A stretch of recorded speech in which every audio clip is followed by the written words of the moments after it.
பரமண்டலங்களில் இருக்கிற எங்கள் பிதாவே, உம்முடைய நாமம் பரிசுத்தப்படுவதாக. நீதியின் சூரியனே, நீர் வாசம் மாறாதவர், என்றென்றும் மாறாதவர், நேற்றும் இன்றும் என்றும் மாறாத தேவனாயிருக்கிறீர். உம்முடைய நீதி எப்பொழுதும் மாறாது சுவாமி. நீர் எங்கள் மேல் வைத்த அன்பினால் நீர் எங்களை நீதியின் பாதையில் வழி நடத்துகிறீர். நீர் எங்களை நீதிமான்களாய் மாற்றுகிறீர் சுவாமி.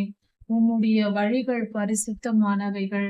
நீர் எல்லோர் மேலும் நீதி செய்கிறீர். உம்முடைய ஆளுகை நீதியானது.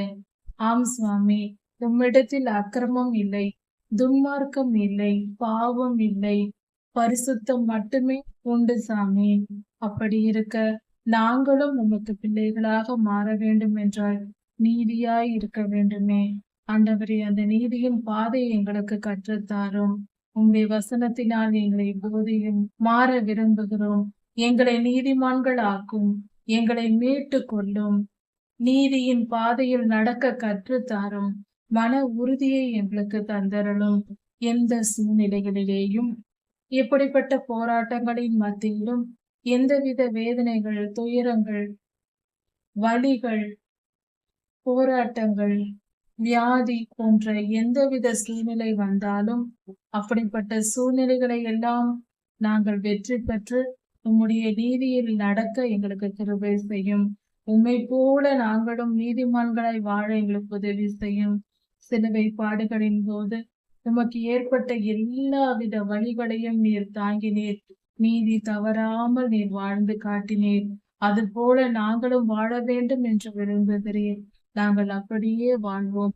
உமக்கு பிரியமாய் வாழ்வோம் சுவாமி. எங்களை வழி நடத்தும். எங்களை ஆளுகை செய்யும். நீதி நியாயத்தோடு நாங்கள் வாழவும், நேர்மையாய் இருக்கவும் எங்களுக்கு உதவி செய்யும். அதற்கேற்ற ஞானத்தையும் புத்தியையும் தந்தரலும், உணர்வை தந்தரலும். உம்முடைய பரிசுத்த வாழ்வை பின்பற்றி நடக்கிறவர்களாய், உம்முடைய பிள்ளைகள் உமக்கு சாட்சி உள்ளவர்களாய் வாழ எங்களுக்கு உதவி செய்யும்.